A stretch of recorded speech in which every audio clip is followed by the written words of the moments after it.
see somebody else pop up at the bottom, we're gonna designate you to bring them in, okay? I don't have my glasses on, girl.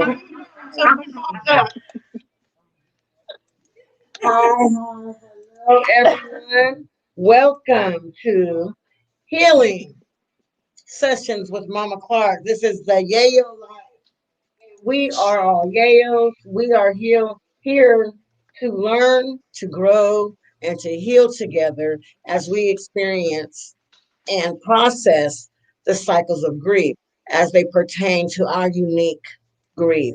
We, I am Mama Clark. I'm the mother of Stefan Clark, mother of Stephante Clark, and the mother of Demarcus McKinney. All three of my children who are deceased, one to community violence, one to police violence, and one to premature death. I'm a yayo. Thanks. Hi, I am Roxanne Morales, mother of Augustine Morales, and I am a yayo. Augustine was murdered by the Sacramento PD on November 14th, 2020. Um, I also have a son that passed away from sudden infant death syndrome at the age of 2 months and 11 days. Hi, my name is Frances Navarez, and I'm a yayo. My daughter was Gabriella Gabby Navarez in the back, and she was shot and killed by the police department on. She was 3.5 years We old. can't hear you. Oh, My name is Frances Navarez, and I'm a yayo. I'm the mother of Gabriella Gabby Navarez, who was shot and killed by the police department on March 2nd, 2014. She left behind a son who was 3.5 when she was taken. He is now 11 years old. Mama Jenny. Hi, I'm Mama Jenny. I am the mother of Soraya Jade Redmond, and I am a yayo. Soraya was 19 years old when she was murdered on September 25th, 2020, due to community gun violence. Okay, so for those of you who are new or who are first time watching life, we came up with the term yayo to define, to identify who we are and our unique way of life, our unique struggle in life. Therefore, when you hear the word yayo, know that we have buried a child. We are fragile. We expect society to hold us in high esteem, to treat us with care, to treat us as if we were an elder or a widow. Um, After we're able to get past the part of identifying ourselves, it's safe to say for all of us that we can then begin the process of grieving healthily and, and growing and learning to live this new normal for our lives. We are going over on Greek on step 7, which is hold on, going up.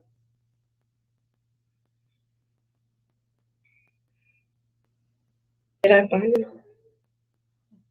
Sorry. It was grief and regret, right?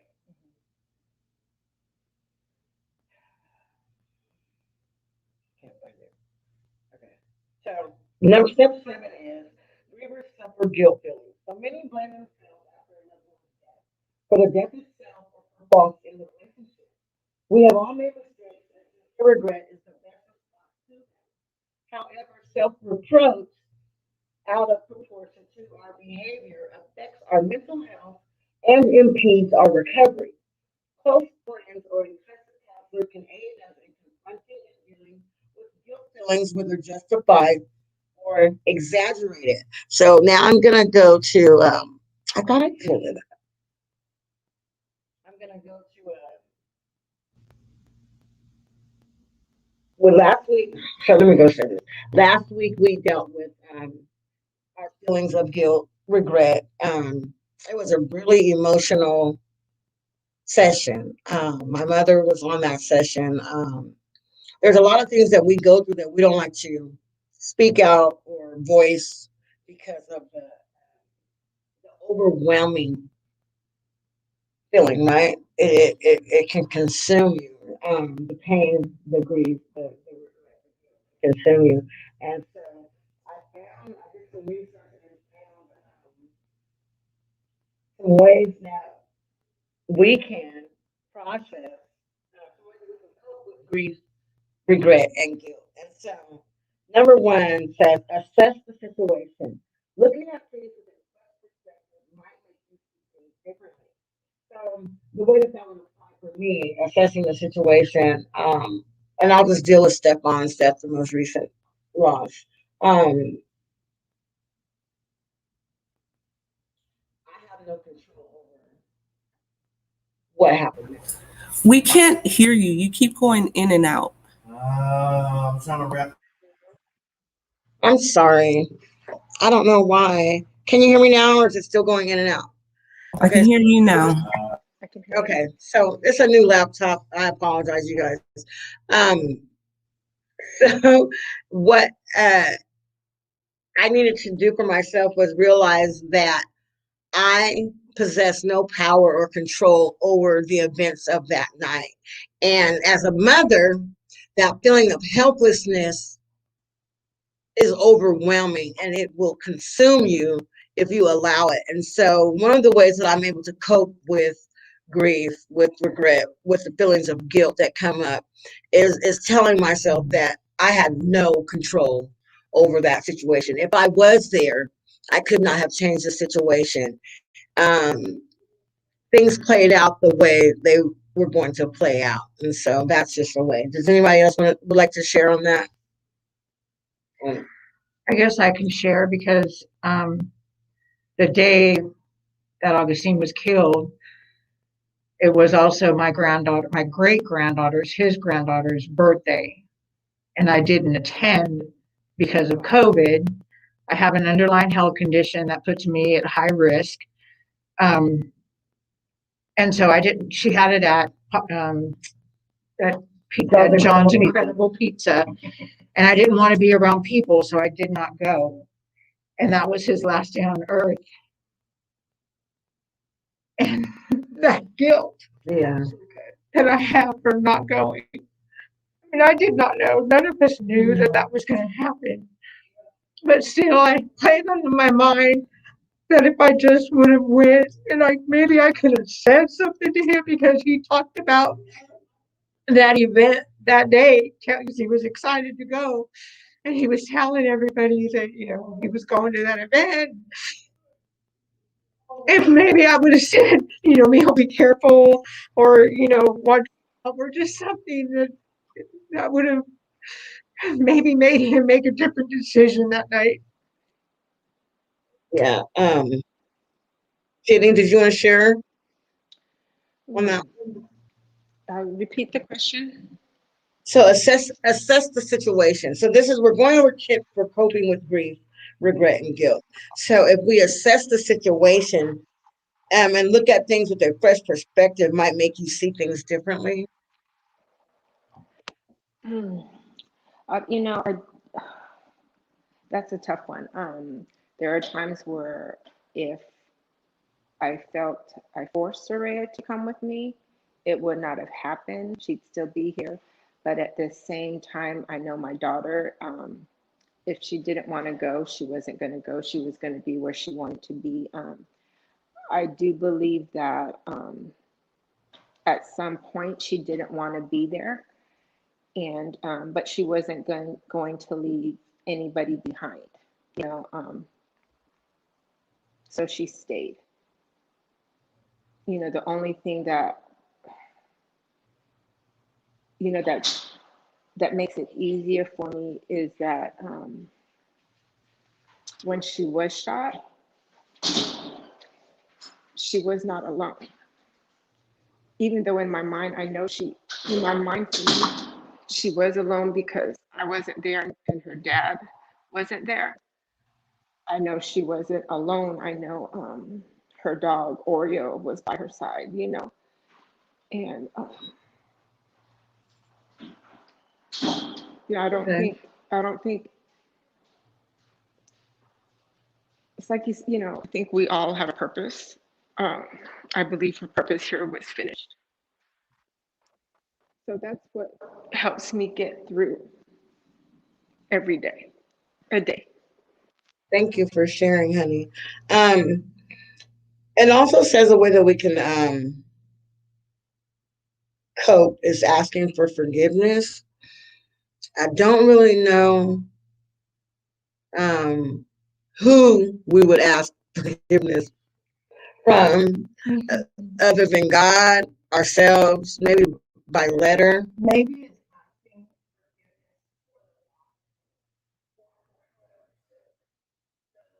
our baby. Maybe that's the question. Ask forgiveness. Ask Asking for forgiveness for those That's a good way of looking at it. That was a doozy for me. Another one that was we don't right. they owe our children because they're Speaking of which, dealing with the guilt, the grief, and the regret, I wonder how it applies to them. Like, do they deal with it? Do they have feelings of regret or remorse or guilt? Like, does that play a part for them? What No, about their mother? What about their mothers? Do their mothers feel any responsibility for nope. having children who I'm going to agree with Jenny only because I don't think they do because they feel that they did something right, even though it could be totally wrong and it can be on camera is totally wrong. Um, I did not watch all the cameras. My daughter did. I don't know if he expressed any remorse after doing it. Couldn't tell you that, but I do know that the killing of Anton Maurice, the guy that shot him in the head, said, Yeah. "I got a headshot. I got a headshot." Yeah. He was proud of it. Yeah. Yeah. I Yeah. So like for I was Soraya, with I her don't, mom. His mom's in our group chat. You guys know that, Yeah. right? I Uh, don't like for Soraya. Can you guys hear me? yeah, Yeah. Yeah, like for Soraya, I don't believe that the people responsible for her murder, I do not believe that they have any remorse. I do not believe that they care. I believe that their family knows. I believe that their family, they don't care, because if they did, if the mother cared enough, she would do something about it, make it right. I believe that the person that shot and killed my daughter and the people that were with that person, I believe that they would have turned themselves in, uh, because they're out in the streets, in our neighborhoods, in your neighborhoods. They can be next door to you. They can be in our faces. Um, right. they can be hanging out with people, our children and family members know, and they don't care.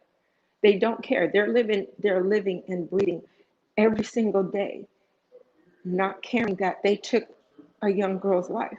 You know, she was 19. She didn't do anything to anybody. She was.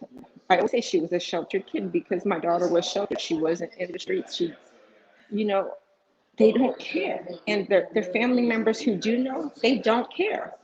You know, so can I forgive? No. At this point, no, I can't. So I think that for me in my situation, there was one officer who resigned. And I can't hear you. there was one officer who stayed on and one who resigned. Can you hear me? No, you're still very low. Can you hear me? Just scoot your chair up. See, I can hear Sequet, but you're really low. Can you hear me? A little, it's a little bit better, but you're still low. Okay, so I don't know. Maybe the mic is over there. Yeah. I don't know. Yeah. On Sequet's Or side, I maybe can this. hear her clear. Okay, so This There. is fine. That's better. okay, so for me, one of the officers he resigned, and the other officer he stayed on as a sergeant or lieutenant. I can't remember, but for me, I I want to see to think that the officer who resigned was feeling bad or feeling a type of way and couldn't take what he did to my daughter. So he resigned and didn't want to. That's how I want to think in my head. Um, Now for their parents, I I can't really say that I would blame their parents. Um, because some parents, you raise your kids to be prejudiced. Some parents raise their kids to be just sick and sadistic and prejudiced.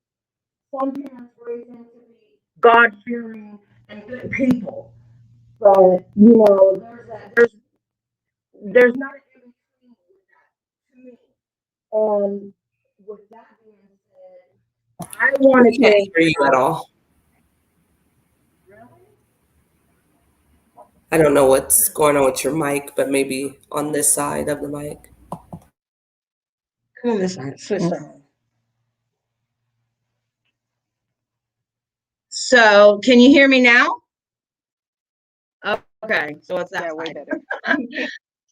Okay, so like I was saying, with the parents, I won't blame the parents.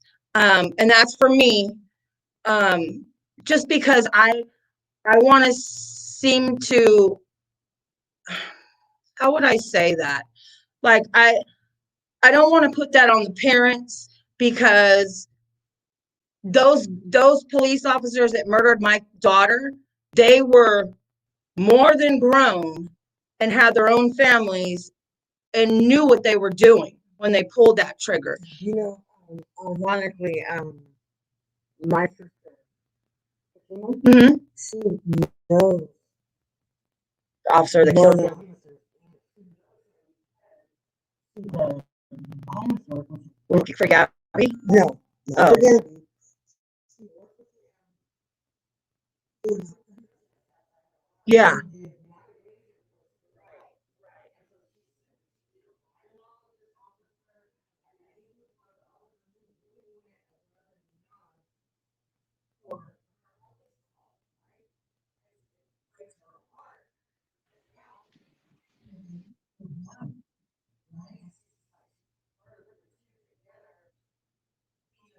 And that's the one that resigned.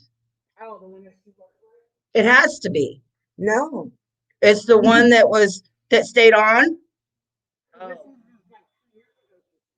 Oh, yeah. Then that's the Yeah. one that stayed on. And The, so, it's ironic how I'm about to say yeah. it's ironic how these officers be a part of and still working in their heart and in their minds. They really don't believe that they did anything Wrong. Mhm.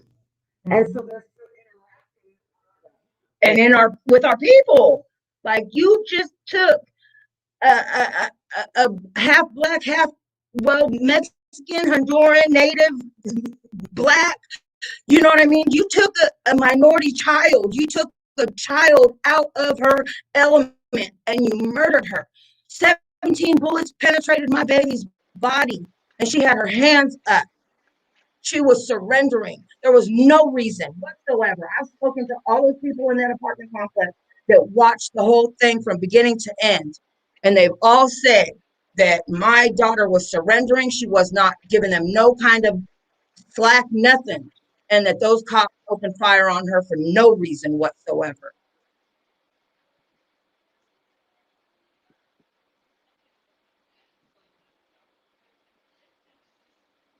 Yeah.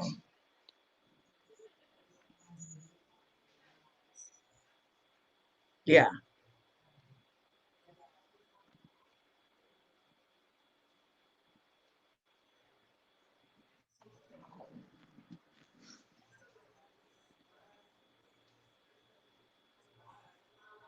Yeah.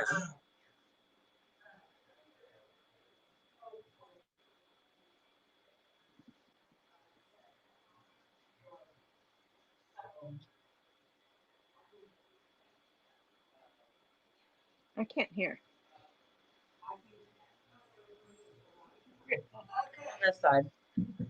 I'm not gonna do that. You don't want to play musical chairs? Play musical chairs. Yeah, we're not gonna play musical chairs. We're just gonna cut this meeting is short, but There. I just want to go over this. That says all your loved ones. Okay. Number one is. We already read number one. Oh yeah. Okay. Number 4, honor your loved one. I got it. Number 5 is donate to charity. Maybe in honor of your loved one. Number 6 is connect with your loved one. And number 7, live a better life. Always live a better life. So on that note, hello everyone. On that note, unfortunately, we're gonna follow the signs in one. We're gonna follow the signs. Can't hear you. We thank you for tuning in this week, and we're sorry for cutting it short, but we're going to listen to the world, and the wonders of the world is saying that we can't hear you on this side, but we can on this side. So we're going to cut it short. We love you. Thank you for tuning in. It's the YeYo's world. God bless the world. God bless the children.